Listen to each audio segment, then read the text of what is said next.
Top quality और consistent performance के लिए सिर्फ सिल्वर पंप नाम याद रखना। कैबिनेट की बैठक जो भारत में हुई उसमें प्रधानमंत्री नरेंद्र मोदी ने क्या कहा? उन्होंने कहा कि ये तो करना ही था, यानी ये तय था, ये रिजॉल्व था, ये करना ही था। ये साफ किया प्रधानमंत्री मोदी ने। ये नया भारत है, पूरा देश हमारी तरफ देख रहा था, प्रधानमंत्री ने साफ किया। सेना ने कम समय में सटीक हमला किया है, प्रधानमंत्री ने यह भी साफ किया। और आज देश के लिए गर्व का पल है। पीएम ने मंत्रियों को ऑपरेशन की जानकारी दी, लेकिन ये अपने आप में बहुत अहमियत रखती है बात, किस तरह से प्रधानमंत्री नरेंद्र मोदी ने कहा कि ये नया भारत है। इसका क्या मतलब है और इसका क्या संदेश है? अमिताभ जी, जब प्रधानमंत्री ये कहते हैं कि ये नया भारत, मैं आपसे इसके बारे में जानकारी लूंगी, उससे पहले अपने दर्शकों को कुछ और अहम जानकारी दे देते हैं। जी गौरव। बिल्कुल, हमले के बाद पीएम मोदी का पहला बयान, देश के लिए ये गर्व का पल है। उन्होंने कहा ये नया भारत है और ये तो करना ही था, ये हमारा प्रण था, हमने कहा था देश से हम करेंगे, देश हमारी तरफ देख रहा था। सेना ने बिना चूक ये कार्रवाई की है, सेना ने कम समय में सटीक हमला किया है। आतंक के खात्मे तक भारत चुप नहीं बैठेगा, प्रधानमंत्री नरेंद्र मोदी ने एक बड़ा संदेश दिया है। लेकिन आइए आपको एक बार प्रधानमंत्री नरेंद्र मोदी का 24 अप्रैल को वो प्रण प्रतिज्ञा जो उन्होंने ली थी वो सुनाते हैं, जो पाकिस्तानी आतंकियों और उनके आकाओं के खिलाफ ली गई थी। देश के दुश्मनों ने भारत की आत्मा पर हमला करने का दुस्साहस किया है। उन आतंकियों को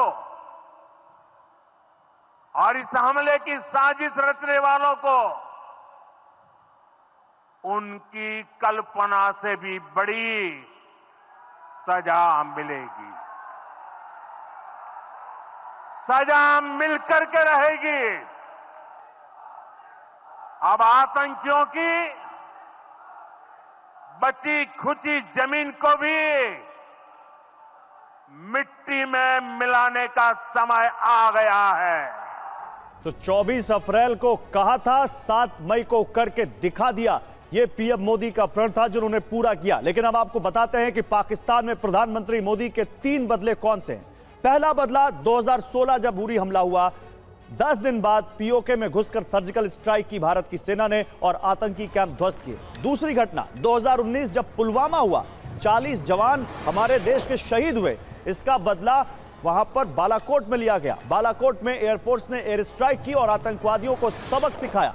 तीसरा बदला आज का है, यह बदला 22 अप्रैल को हुए पहलगाम हमले का है, जहां 26 निर्दोष भारतीयों ने अपनी जान गंवाई।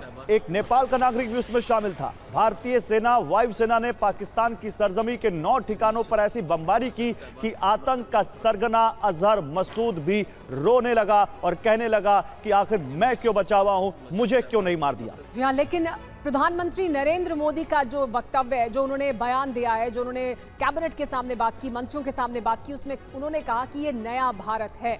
ये नया भारत किस तरह से, ये हमने आपको दिखाने की कोशिश की कि जब पाकिस्तान की तरफ से आतंकी हमला किया गया है, भारत ने किस तरह से जवाब दिया है और भारत ने पाकिस्तान को अपना रिजॉल्व दिखाया है।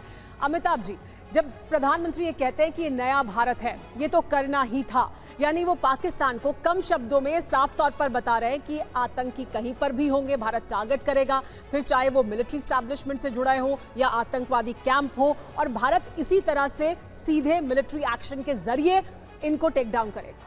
देखिए, नया भारत जो एक डेफिनेशन है वो एक बहुत व्यापक है। एक तो हम पॉलिटिकली असर्टिव हो रहे हैं, हम अपने आप का असर दुनिया को दिखाना चाहते हैं, इकोनॉमिकली हम पावरफुल हैं।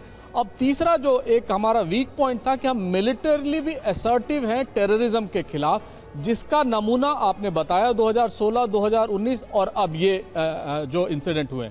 तो आप ये देखेंगे कि भारत एक पॉलिटिकली असर्टिव स्टेट की तरह ये आइडेंटिफाई कर रहा है कि जो पाकिस्तान की नीति थी टेररिज्म को प्रमोट करना, वो उसकी स्टेट पॉलिसी थी, वो उसकी unconventional military strategy. Amitabh ji, वो तस्वीरें दिखा रही हैं, स्टेट पॉलिसी नहीं होती, आतंकियों को इस तरह से अपने सिर पे बैठा के नहीं रखते।